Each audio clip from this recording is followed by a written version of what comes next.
Hello, this is a series of 7 bite-sized videos that I've put together to show you how you can use CBT to take back some control in your life. In each video, I will carefully guide you through some cognitive exercises to help you manage your thoughts and your emotions. How well they work for you very much depends on how regularly you do these exercises and for how long. And I would strongly suggest that you spend at least several weeks on each exercise before moving on to the next video. Many clients come to me and they say, how are you going to make me feel better? And I use the analogy of a personal trainer to explain it to them.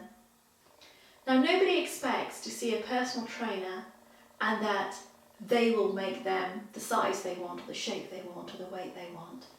They know that the trainer is going to guide them and advise them and encourage them. But essentially, the work has to be done by the client. Sometimes it's going to really hurt. And sometimes the client's just really not going to want to do the work. Therapy is very much the same.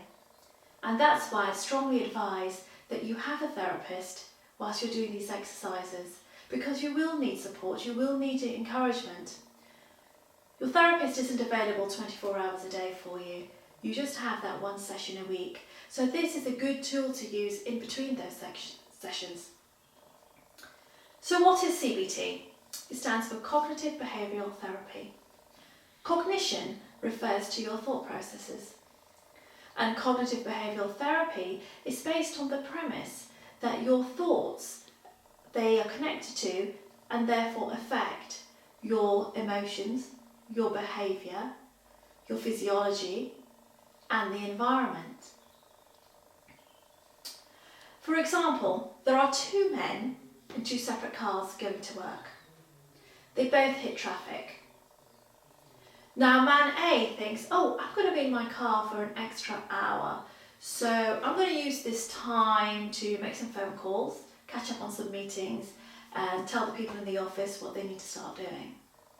So he arrives at work an hour late, but he's already put in an hour, and his boss and his colleagues are quite satisfied. Now man B interprets the situation completely differently. He begins to get angry. He is stressed. He is spending his energy criticising the other drivers and the people working on the roadworks, the government, everybody. When he gets to work, he is an hour late and his blood pressure is up. He is furious.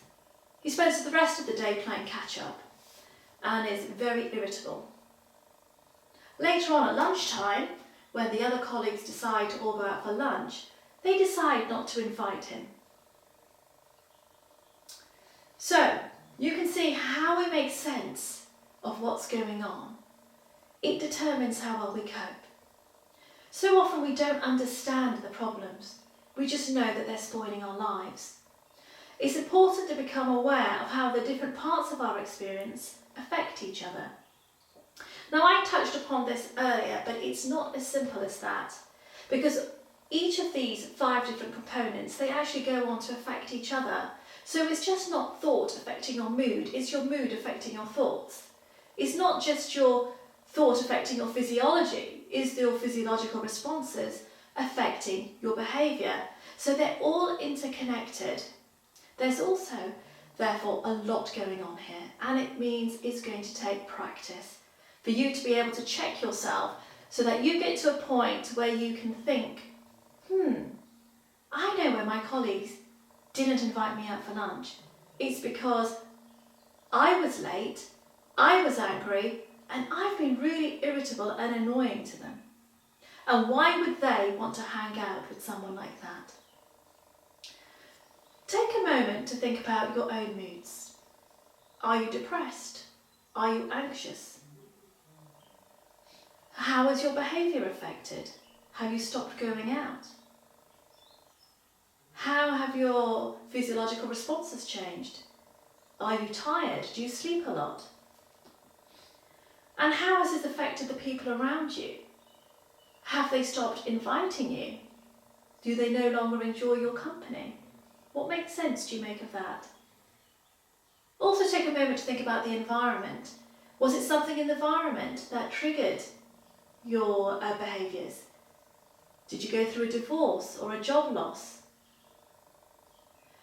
So, by doing these exercises, you may gain a better understanding of your problems and why you experience them the way you do.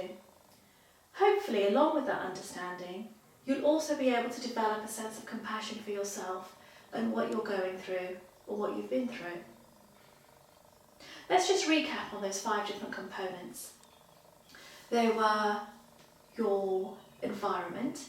That can be something from illness in yourself or illness in a family member. It could be critical parents. It could be a divorce. Then you have your physiology. You may have irritable bowel syndrome. You could have shallow breathing. You could have stomach cramps. Then there is your emotions. There should be a one-word answer like happy or sad. Then we have your thoughts. These can either be words or images. And they can be thoughts about yourself, like I'm perfect, or they could be thoughts about others, like people are disappointing. And then you have your behaviours. Again, these are behaviours that you have with yourself. Do you go to bed really late? And they're also the way you behave with other people. Do you not go out with people anymore? Once you've become familiar with these 5 components and how they affect you, then you can go on to the next video.